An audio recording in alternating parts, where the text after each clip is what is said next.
మత్తయి సువార్త 4వ అధ్యాయము 23వ వచనాన్ని చదువుకుందాము.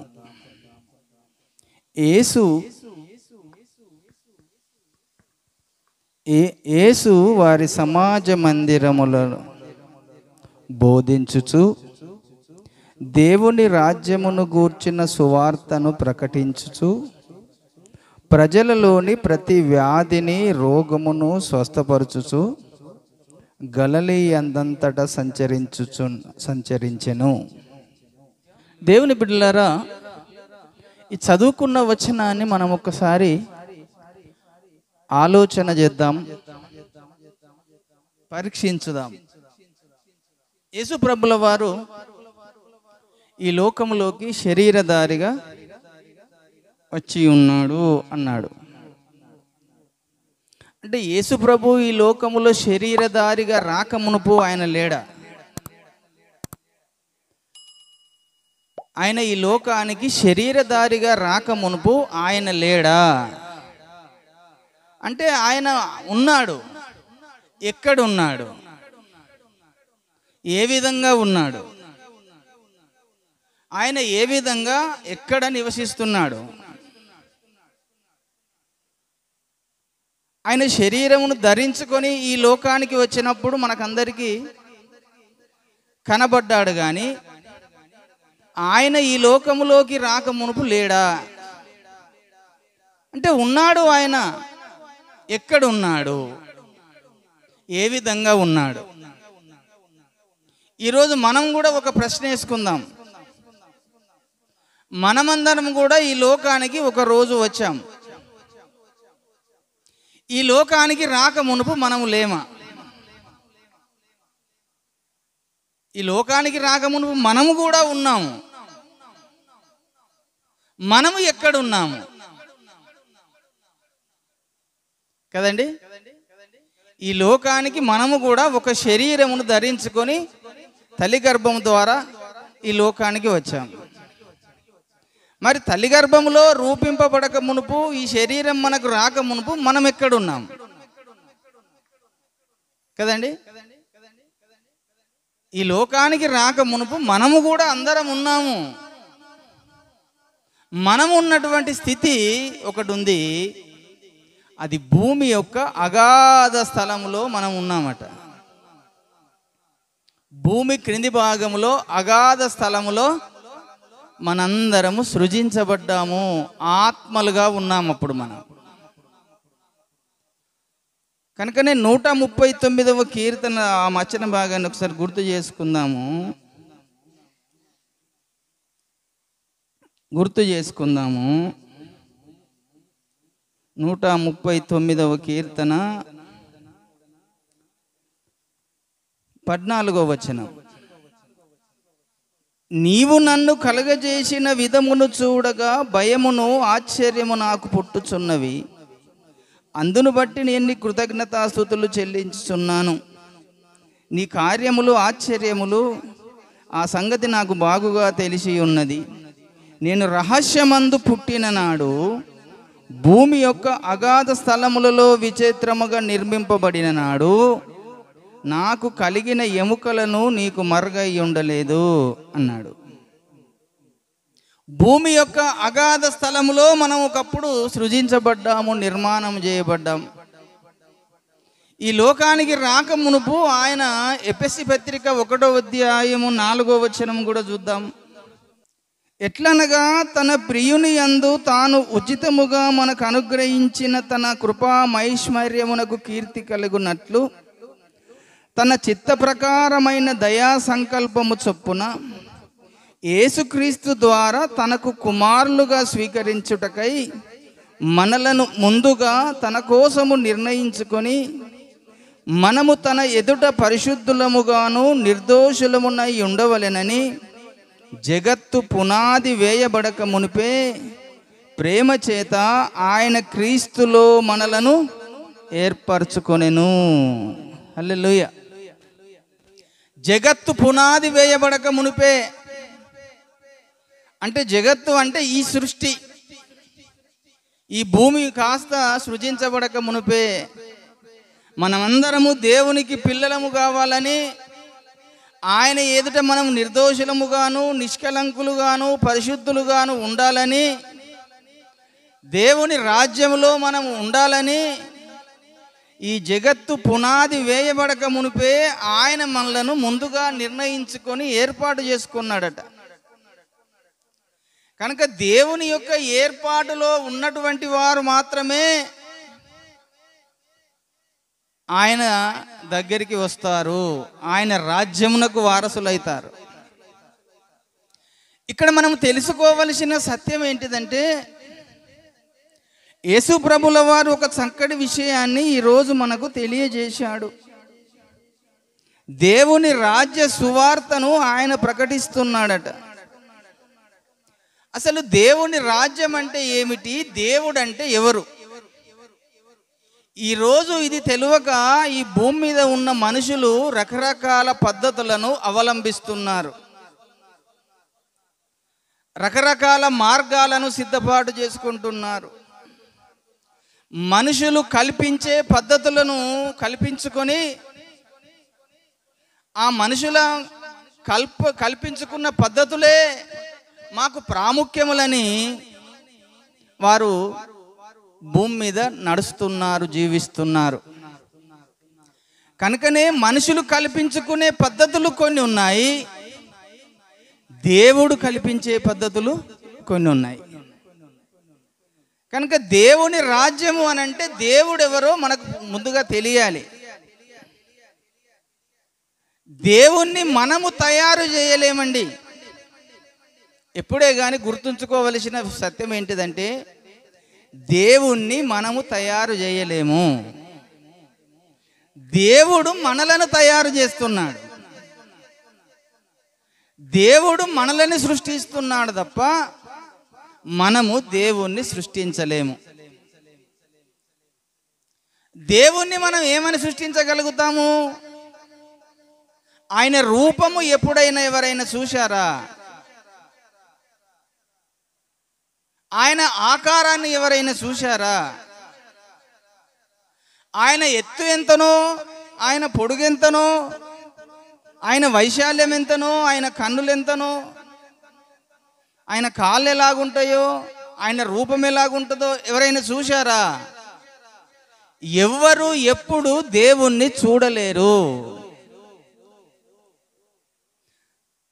ఆ చూడనేటువంటి స్థలములో దేవుడే ఉన్నాడు, ఆయన ఉంటాడంతే. దేవుడు ఈ భూమి మీద ఆయన నివసించేవాడు కాదు.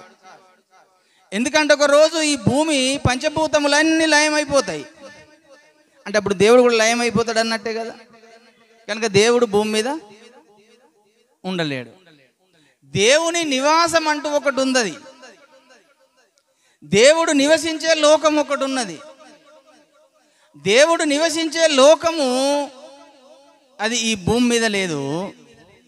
ఆయన ఎక్కడో ఎవరు సమీపింపరాని తేజస్సులో ఆయన మాత్రమే వసించుచున్నాడట. ఎవరు సమీపింపరాని తేజస్సు అన్నాడు. అందుకని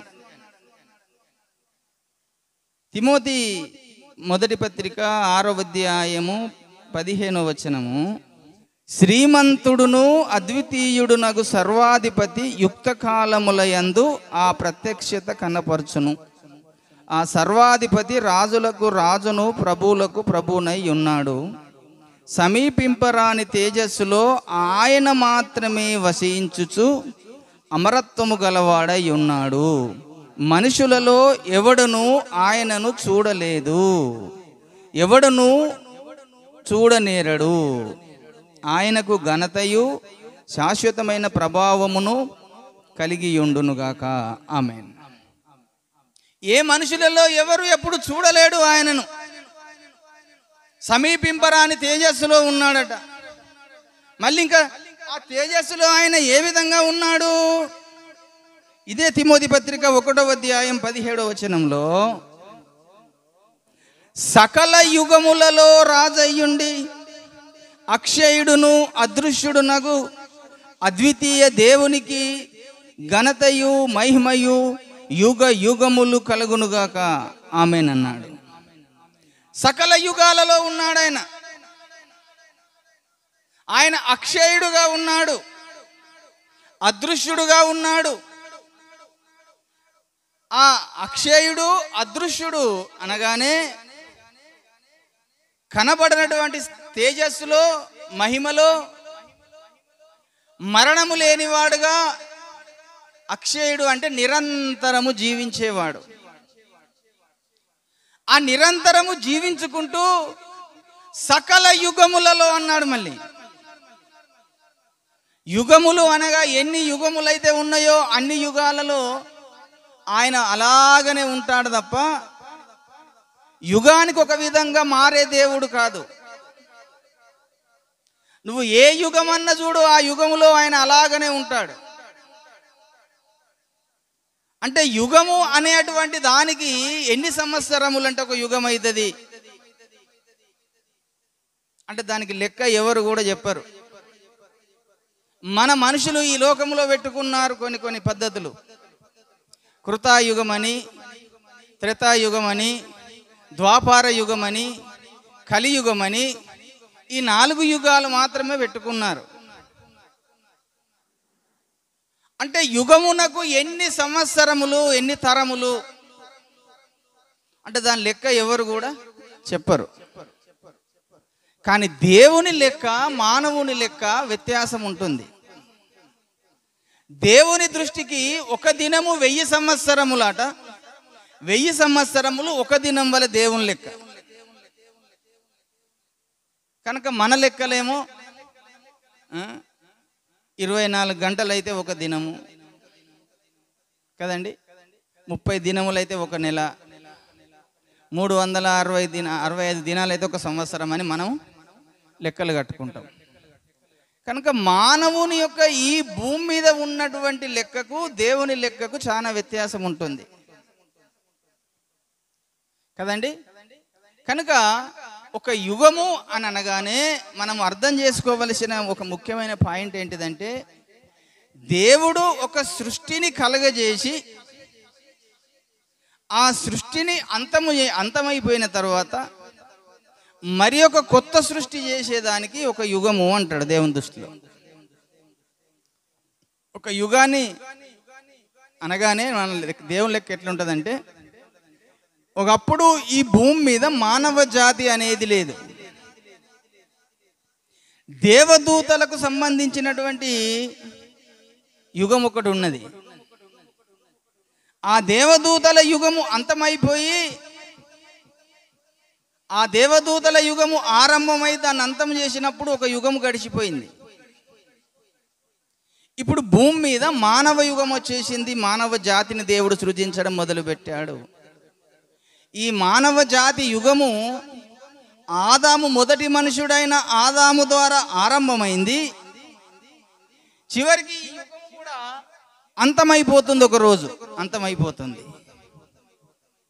ఎప్పుడు అంతమైపోతుందంటే, యేసయ్య భూమి మీదకి వచ్చి 1000 ఏళ్ల రాజ్య పరిపాలన చేసిన అనంతరము ఈ యుగం అంతమైపోయి మళ్ళీ దీని స్థానంలో కొత్త భూమి, కొత్త ఆకాశము సృజించబడుతుంది. అప్పటి నుంచి మళ్ళీ కొత్త యుగం ఆరంభమవుతుంది. ఇలాగూ మనము కొన్ని సత్యములు నేర్చుకునే వారముగా ఉండాలి. దేవుడు అనగానే మానవుడు రకరకాలుగా అభిప్రాయాలు కలిగి ఈ దేవునికి మతాలు అంటగడుతున్నారు. ఈ రోజులలో కులాలు అంటగడుతున్నారు మానవ జాతిలో. దేవుడు ఏ మనుషునికి నీదొక కులం అని చెప్పి సృజించలేదు, నీదొక మతము అని చెప్పలేదు. దేవుడు అందరినీ దేవుడు తన స్వరూపములో తన పోలికలో సృజించాడు. అందరిలోకి దేవుని యొక్క జీవము, దేవుని యొక్క ఆత్మ ఊదగానే జీవాత్మమై వస్తున్నాం ఈ లోకంలో. ఈ లోకంలో, ఈ భూలోకంలో కొంతకాలమే ఉంటాము. మళ్ళీ ఈ లోకం నుంచి మనం వెళ్ళిపోతాము. ఈ లోకంలో దేవుడు ప్రతి వారికి ఇచ్చిన ఆయుష్కాలం ఉన్నంత వరకే ఉంటాం. ఆ ఆయుష్కాలం ముగించగానే ఈ లోకంలో నుంచి మళ్ళీ మనము వెళ్ళిపోతాం. ఈ 4 రోజుల భూమి మీద జీవితకాలం జీవించడానికి కులము అనేది ఒకటి తీసుకొచ్చి పెడుతున్నాడు, మతము అనేది ఒకటి తీసుకొచ్చి పెడుతున్నాడు. ఈ కులములు మతములు అనేది దేవుడు పెట్టినవి కావు, అది మనుషులు కల్పించుకున్న పద్ధతులు, మనుషులు కల్పించుకున్న పద్ధతులు. కనుక దేవుడు అందరికీ జీవాన్ని ఇచ్చేవాడై ఉండాలి మొదటిగా కదండి. దేవుడు అందరికీ జీవాన్ని ఇచ్చేవాడు. మరి ఇప్పుడు ఆ జీవముది ఏ మతము? నీలో ఉన్న జీవముది ఏ కులము, ఏ మతము? కనుక మనుషుడు ఈ శరీరానికి మాత్రమే కులం పెడుతున్నాడు, ఈ శరీరం మాత్రానికే మతం పెడుతున్నాడు. కానీ నీలో ఉన్న జీవముకు ఏది కులము? నీలో ఉన్న జీవముది ఏ మతము? అసలు నీకు జీవం ఇచ్చింది ఎవరు? ఎప్పుడైనా ఆలోచన చేసినవా? నీలో జీవం ఉన్నదా? ఎంతమందిలో జీవం ఉన్నది? జీవం ఉన్నది కదా. ఆ జీవము నీకు ఎక్కడికి వెళ్ళి వచ్చింది? ఆ జీవము లేకపోతే నువ్వు ఒక శవానివి. నిన్నప్పుడు మనిషి అన్నాడు, నిన్నొక శవము అంటాడు. కనుక నీకు జీవం ఇచ్చిన వ్యక్తి ఎవరు? అది తెలుసుకో ఫస్ట్. నీ మతము తర్వాత, నీ కులము తర్వాత, నీలో జీవం ఇచ్చి ఉన్నది అంటే ఆ జీవాన్ని నీకు ఇచ్చిన వ్యక్తి ఎవరు? ఆయన దేవుడు. దేవునికి స్తోత్రం కలుగునుగాక. కనుకనే యోహాను సువార్త 1వ అధ్యాయము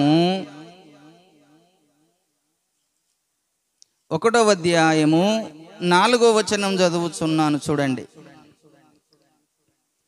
ఆయనలో జీవముండెను, ఆ జీవము మనుషులకు వెలుగై ఉండెను. ఆ వెలుగు చీకటిలో ప్రకాశించుచున్నది గాని చీకటి దాన్ని గ్రహింపకుండెను. చూశారండి, ఆయనలో ఏమున్నదట?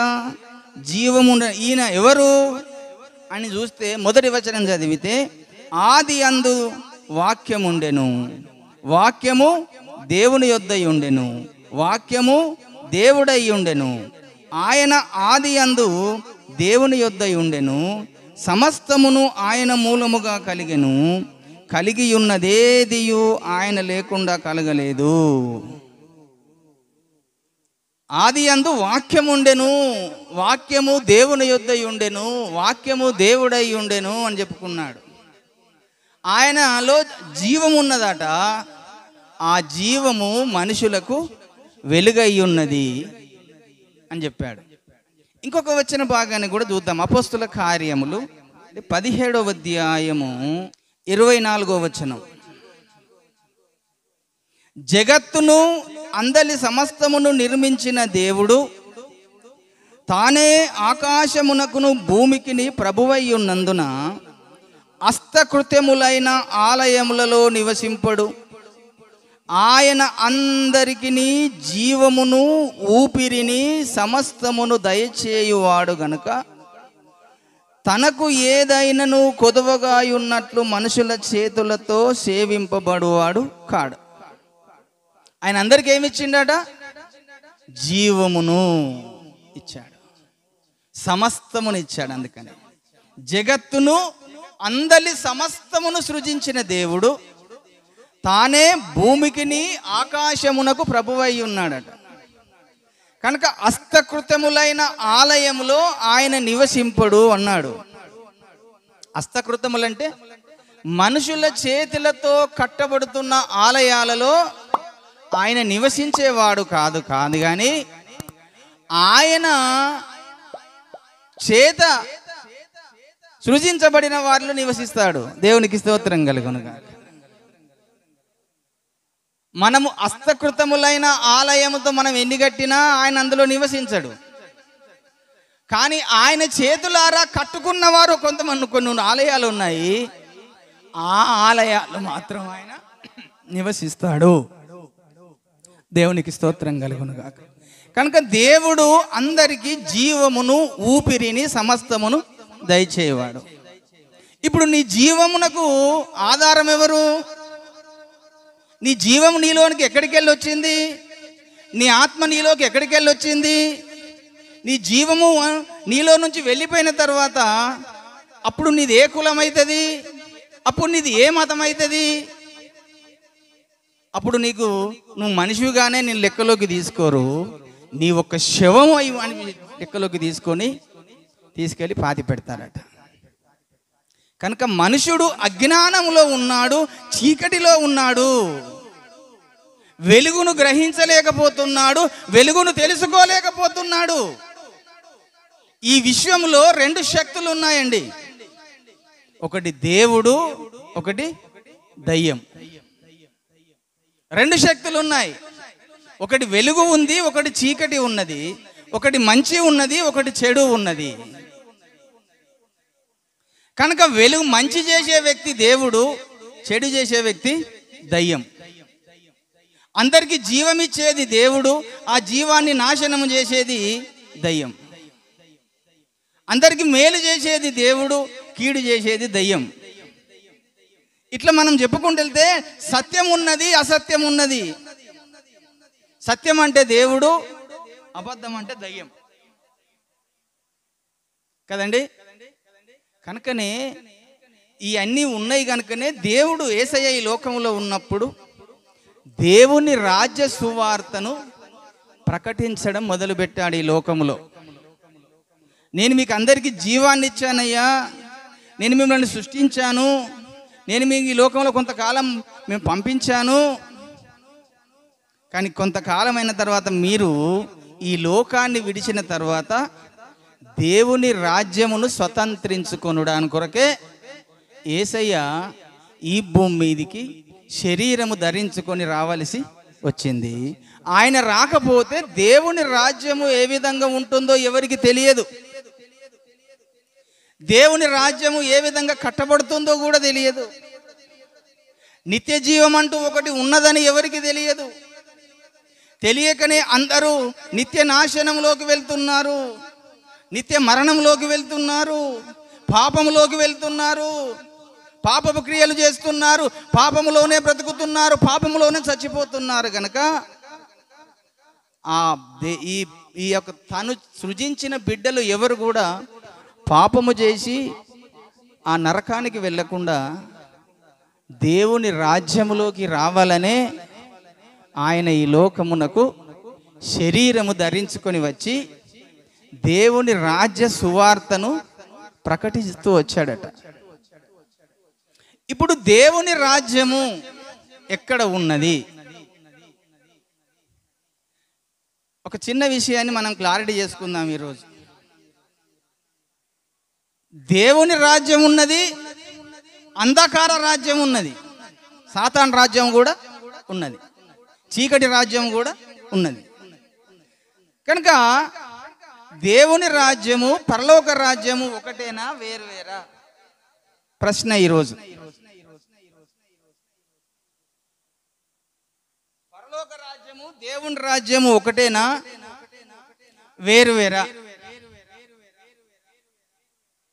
ఈరోజు మనం ఒక ప్రశ్నార్థకంగా మనము ఒక సత్యాన్ని నేర్చుకుందాం.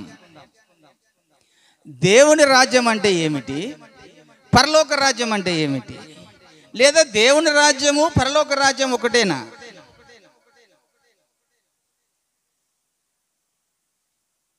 ఆలోచన చేయండి. మనం దేని కొరకు భక్తి చేస్తున్నాము? దేవుని రాజ్యంలో ఉండడం కొరకు భక్తి చేస్తున్నామా, లేదా పరలోక రాజ్యం ఉండడం కొరకు భక్తి చేస్తున్నామా? దేనికోసం మనం భక్తి చేస్తున్నాం? దేవుని రాజ్యం పరలోక రాజ్యం ఒకటేనా, వేరువేరా?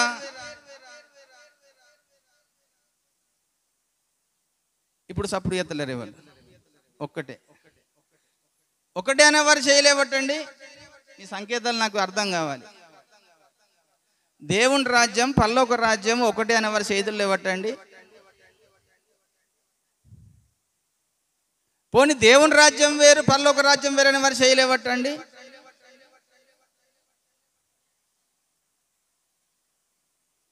అంటే దేవుని రాజ్యం వేరు పరలోక రాజ్యం వేరు అని అంటే ఎవరు చేతులు అంటే ఒకటే అని నమ్ముతున్నారు.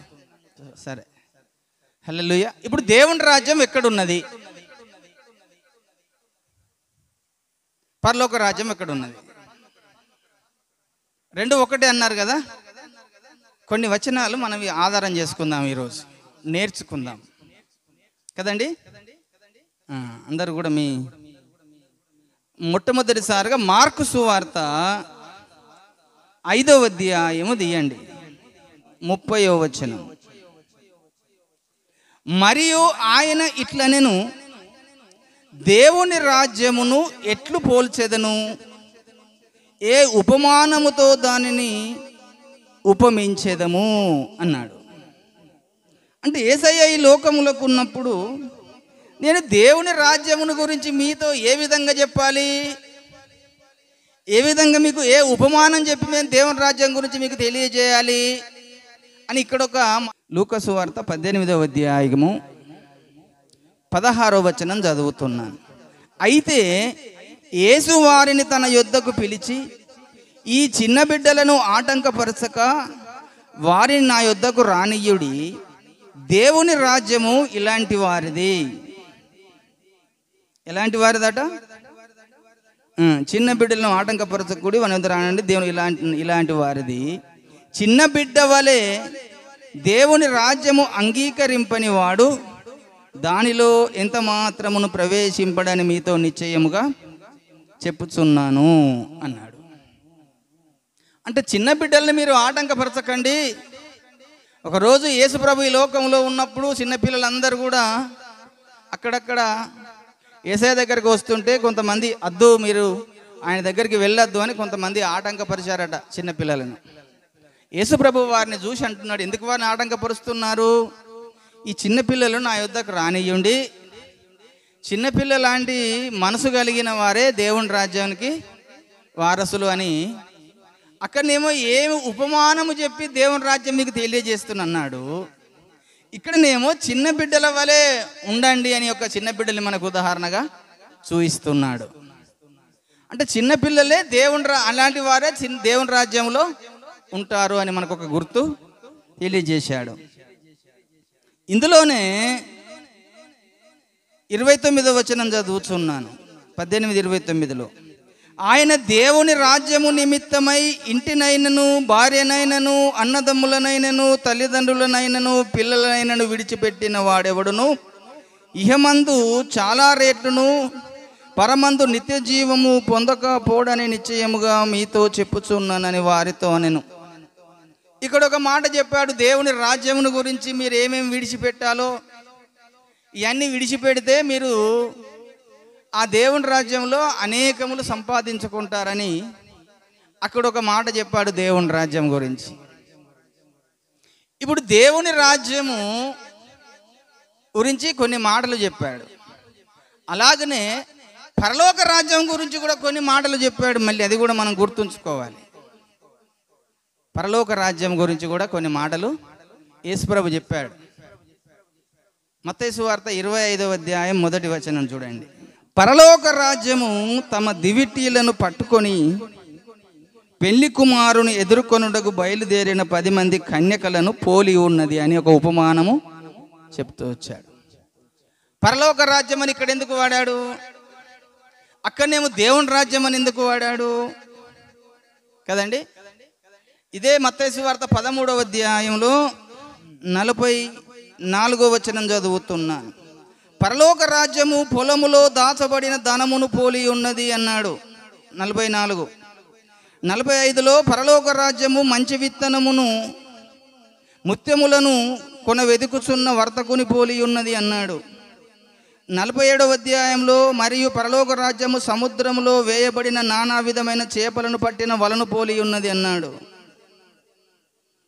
52వ వచనంలో కూడా పరలోక రాజ్యము అందువలన పరలోక రాజ్యంలో శిష్యుడుగా చేరిన ప్రతి శాస్త్రియు తన ధననిధిలో నుండి కొత్త పదార్థములను పాత పదార్థములను వెలుపలికి తెచ్చి ఇంటి యజమానుని పోలి ఉన్న వారితో చెప్పెను. మీరు ఇంటికి వెళ్ళినాక చదువుకోండి, పరలోక రాజ్యము అన్నాడు. ఇక్కడ మనకు చాలా మంది దేవుని పిల్లలకు సందేహంగా ఉన్నటువంటి విషయం ఏంటిదంటే, దేవుని రాజ్యము పరలోక రాజ్యము ఒకటే అనుకుంటున్నాం. కానీ దేవుని రాజ్యము వేరు, పరలోక రాజ్యం వేరు. ఇది మనకు క్లారిటీ తెలుసుకోవాలి. ఇప్పుడు దేవుని రాజ్యం ఎక్కడున్నదన్నాడు యేసయ్య? దేవుని రాజ్యం ఎక్కడ ఉన్నదన్నాడు? దేవుని రాజ్యం మీ మధ్యలోనే ఉన్నదన్నాడు. దేవుని రాజ్యం ఎక్కడో లేదు, దేవుని రాజ్యం మీ మధ్యలోనే ఉన్నదన్నాడు. లూకా సువార్త 17వ అధ్యాయము 20వ వచనం. దేవుని రాజ్యం ఎప్పుడు వచ్చునని పరిసయ్యులు ఆయన అడిగినప్పుడు ఆయన దేవుని రాజ్యము ప్రత్యక్షముగా రాదు, ఎందుకనగా ఇదిగో దేవుని రాజ్యము మీ మధ్యనే ఉన్నది కనుక ఇదిగో ఇక్కడనని అదిగో అక్కడనని చెప్పు వీలు పడని వారికి ఉత్తరం ఇచ్చెను. హల్లెలూయా. ఏం చెబుతున్నాడు యేసయ్య? ఇప్పుడు అర్థం చేసుకున్నాం ఈ వచన భాగాన్ని. దేవుని రాజ్యము మీ మధ్యనే ఉన్నది అన్నాడు. అంటే మీ మధ్యనంటే ఎక్కడ? ఈ భూమి మీదనే కదా. ఈ భూమి మీదనే దేవుని రాజ్యం ఉన్నది. కానీ పరలోక రాజ్యం భూమి మీద ఉన్నదా? పరలోక రాజ్యం భూమి మీద లేదు. మరి పరలోక రాజ్యం ఎక్కడున్నది?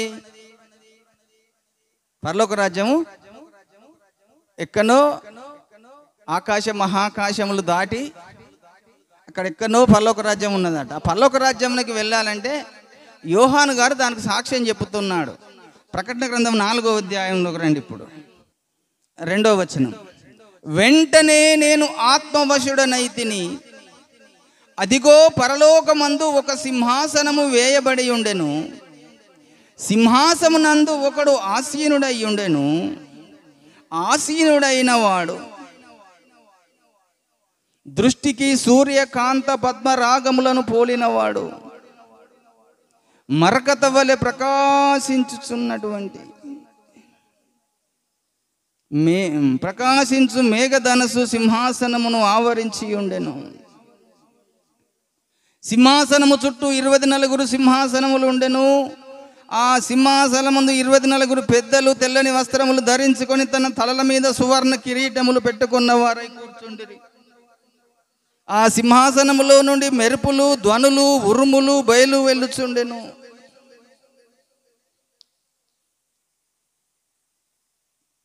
ఉరుములు బయలుదేరుచున్నవి. మరియు సింహాసనం ఎదుట 7 దీపములు ప్రజ్వరిల్లుచున్నవి, అవి దేవుని 7 ఆత్మలు అని ఈ పరలోక రాజ్యమును గురించి యోహాను గారు చూసి చెబుతున్నటువంటి మాట.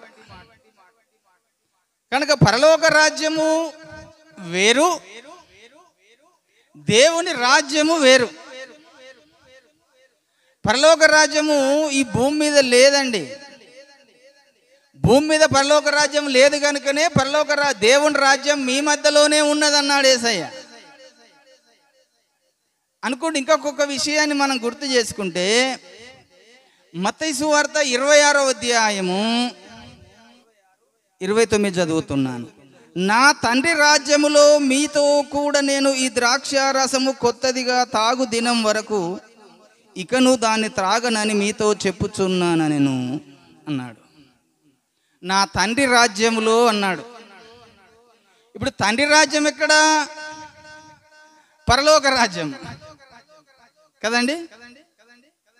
ఇంకొక విషయాన్ని కూడా గుర్తుంచుకుందాం. ఇదే మత్తయి సువార్త 13వ అధ్యాయము 43వ వచనం. అప్పుడు నీతిమంతులు తమ తండ్రి రాజ్యములో సూర్యుని వలె తేజరిల్లెదరు, చెవు గలవాడు వినుగాక. తండ్రి రాజ్యములో నీతిమంతులు ఎలాగుంటారట? సూర్యుని వలె ప్రకాశిస్తూ ఉంటారట. అంటే తండ్రి రాజ్యం ఎక్కడ? దేవుని రాజ్యం ఎక్కడ? అర్థమవుతుందండి? వ్యత్యాసం మీకు తెలియజేస్తున్నాను. దేవుని రాజ్యం అన్నా వేరు, పరలోక రాజ్యము వేరు. మరి ఇప్పుడు ఒకవేళ పరలోక రాజ్యము దేవుని రాజ్యం ఒక్కటే అయితే యేసయ్య భూమి మీదనే దేవుని రాజ్యం ఉన్నదని ఎందుకు చెప్తాడు కదండి? ఒకవేళ ఈ భూమి మీదనే మనం దేవుని రాజ్యంలోనే ఉంటే నువ్వు సూర్యుని వలె ప్రకాశిస్తున్నావా? నువ్వు సూర్యుని వలె తేజరిల్లుతున్నావా? నీతిమంతులు తమ తండ్రి రాజ్యంలో సూర్యుని వలె ప్రకాశించెదరు అన్నాడు. ఇప్పుడు నువ్వు అంత మహిమ ప్రభావంతో ఉన్నావా? లేవు. మనం మహిమ ప్రభావంతో లేము. ఇప్పుడు మనం ఉన్నది భూగ్రహం మీద, భూమి మీద ఉన్నాము. ఈ భూగ్రహాన్ని భూమి మీద నుంచి విడిచిన తరువాత మనం పరలోక రాజ్యంలోకి వెళ్ళే ఒక సమయం వస్తుంది. ఆ పరలోక రాజ్యంలోకి వెళ్ళినప్పుడు మన స్థితి మారిపోతుంది. అప్పుడు నువ్వు సూర్యుని వలె ఉంటావు. కానీ భూమి మీద దేవుని రాజ్యం ఒకటి ఆరంభం అవుతుంది. ఆ దేవుని రాజ్యము ఎప్పుడు ఆరంభమైనదంటే యేసయ్య భూమి మీదకి వచ్చి సువార్తను ప్రకటిస్తున్నప్పుడు ఆరంభమైనది. అంతకంటే ముందు భక్తులు కూడా యేసయ్య రాక మునుపు కూడా ఎవరైతే దేవుని యందు విశ్వాసం ఉంచి పాపక్షమాపణ నిమిత్తం రక్త ప్రోక్షణం జరిగించి పాపములకు పరిహారము చెందించుకున్నారో వారు కూడా దాని కొరకు సిద్ధపాటు కలిగి ఉన్నారు. ఈ భక్తి జీవితంలో రెండు కోణాలు ఉన్నాయి. మన ముందున్న పూర్వీకులు ఉన్న భక్తి విధానం వేరు. యేసయ్య వచ్చిన తర్వాత తన రక్తం కిందికి వచ్చి తన రక్తం ఇచ్చి కొనుక్కున్న భక్తులు వేరు. యూదులు వేరు, అన్యజనులమైన మనము వేరు. కనుక వీరందరూ కూడా కలుసుకొని ఒక రోజు పరలోక పట్టణంలో ఉండేటువంటి స్థితి ఉంటుంది. భూమి మీద కూడా ఒకరోజు మనం అందరం కలుసుకునే స్థితి ఒకటి రాబోతుంది. దేవుని రాజ్యము మీ మధ్యనే ఉన్నది అని అంటే ఇప్పుడు భూమి మీద అనేక మానవులు పరిపాలిస్తున్నటువంటి పరిపాలన విధానము జరుగుతూ వస్తుంది. కానీ ఒకరోజు యేసయ్య ఈ భూమి మీద 1000 ఏళ్ల రాజ్య పరిపాలన చేయబోతున్నాడు. 1000 ఏళ్ల పరిపాలనలే దేవుని రాజ్య పరిపాలన. దేవునికి స్తోత్రం కలుగునుగాక. అది ఈ భూమి మీద ఉంటుంది. అందులో మనమందరం ఉంటాం. ఇక్కడ ఉంటాము కానీ ఇక్కడ సూర్యుల వలె ఉండం మనం. అలాగనే మహిమ దేహాలతోనే ఉంటాము. ఈ 1000 ఏళ్ల పరిపాలనలో చూడండి ఒకసారి. ప్రకటన గ్రంథము 20వ అధ్యాయం. ప్రకటన గ్రంథము 20వ అధ్యాయంలో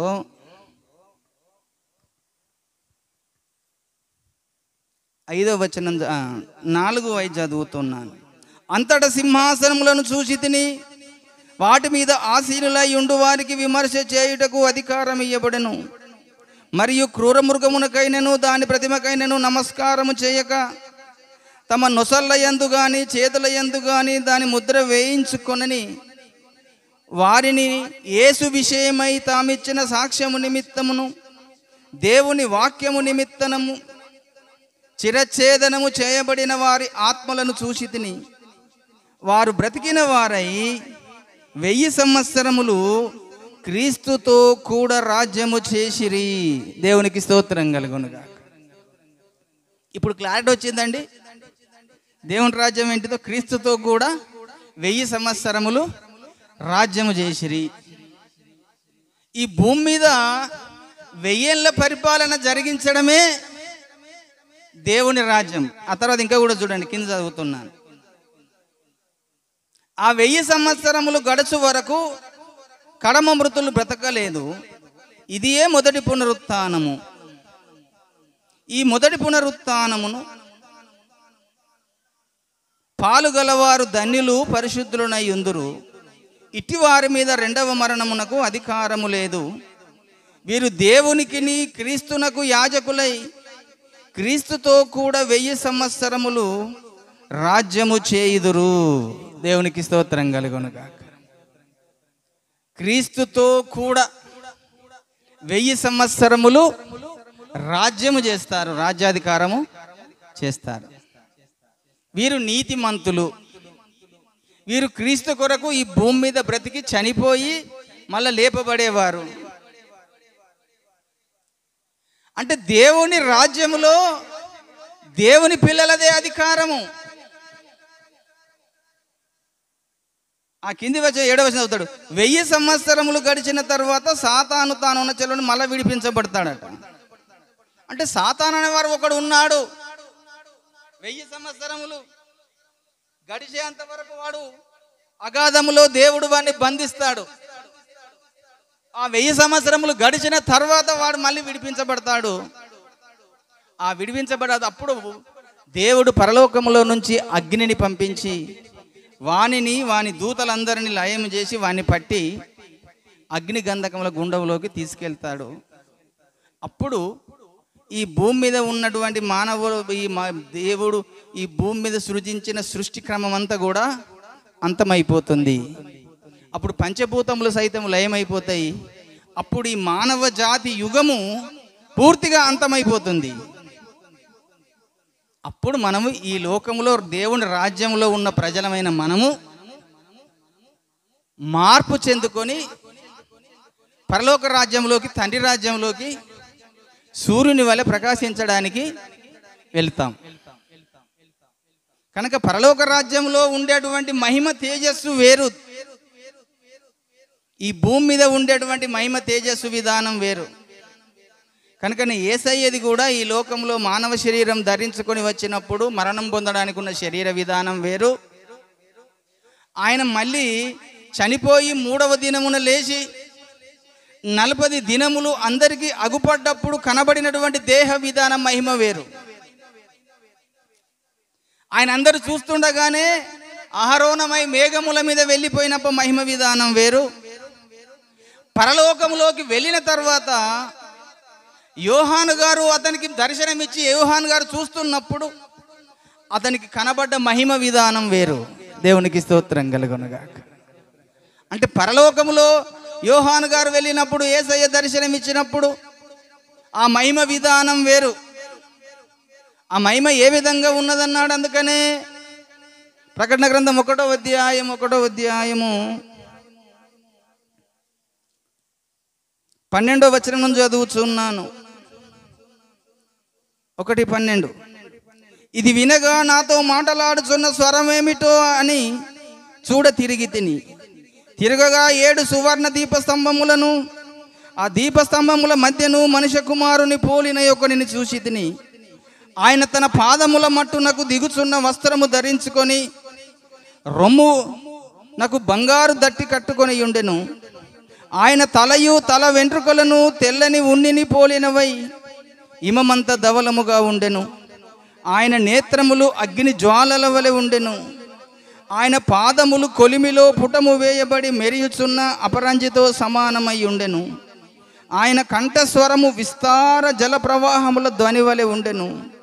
ఆయన తన కుడి చేత 7 నక్షత్రములు పట్టుకొని ఉండెను. ఆయన నోట నుండి 2 అంచులు గల వాడి అయిన ఖడ్గమొకటి బయలు వెళ్ళుచుండెను. ఆయన ముఖము మహా తేజస్సుతో ప్రకాశించుచున్న సూర్యుని వలె ఉండెను.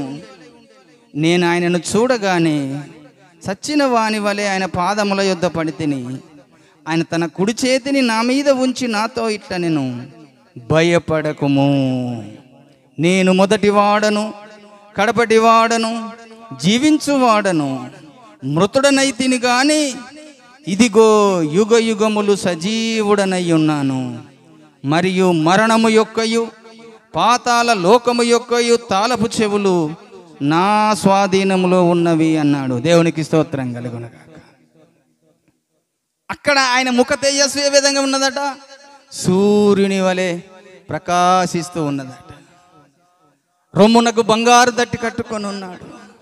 తలయు తల వెంట్రుకలు తెల్లని ఉండినవి పోలినవై ఇమంత ధవలముగా ఉన్నాయట. ఆయన నోటి నుండి వాడి అయిన ఖడ్గమొకటి బయలు వెళ్ళుచున్నదట. ఆయన నేత్రములు అగ్ని జ్వాలల వలె ఉన్నాయట. ఆయన పాదములు కొలిమిలో పుటము వేయబడి మెరీచున్న అపరంజితో సమానమై ఉన్నదట. ఆయన ముఖము మహా తేజస్సుతో ప్రకాశించుతున్న సూర్యుని వలె కనబడ్డాడు పరలోకములో. అప్పుడు ఈయన సచిన వాని వల్ల యోహాను గారు చూసి కింద పడిపోతే అంటున్నాడు, భయపడకుము, నేను మొదటి వాడను, కడపటి వాడను, జీవించువాడను, మృతుడనైతిని గాని ఇదిగో నేను యుగ యుగములు సజీవుడనై ఉన్నాను. మరణము యొక్కయు పాతాళ లోకము యొక్కయు తాళపు చెవులు నా స్వాధీనములో ఉన్నవన్నాడు. దేవునికి స్తోత్రం కలుగునుగాక. ఇప్పుడు చెప్పండి, యేసయ్య ఒక మతాన్ని స్థాపించడానికి వచ్చాడా? యేసయ్యది ఒక మతము భూమి మీద ఎక్కడ స్థాపించాడా? యేసయ్యని గురించి నిజమైన సత్యం తెలుసుకోలేక వారి కన్నులకు గుడ్డితనము కలిగి వారి గుడ్డివారయ్యుండి యేసయ్యని అందరూ ఈ లోకంలో దూషిస్తున్నారు, ద్వేషిస్తున్నారు. అలాగనే యేసయ్య మీద ఇదొక మతము అని మతము పెట్టి మనుషులను మభ్యపెట్టి మనుషులను పాపంలో పడేయడానికి ప్రయత్నం చేస్తున్నారు. యేసు ప్రభు ఎక్కడ మతాన్ని స్థాపించడానికి రాలేదు. ఆయనకు మతం ఎందుకండి? ఆయనకే దేవునికే మతం పెడితే ఇక ఆయన దేవుడు ఎలాగైతాడండి? దేవునికి ఎప్పుడు మతము లేదు, దేవునికి ఎప్పుడు కులము లేదు. అంతా ఆయన సృష్టి కనుక ఆయన యుగ యుగములు జీవించువాడు.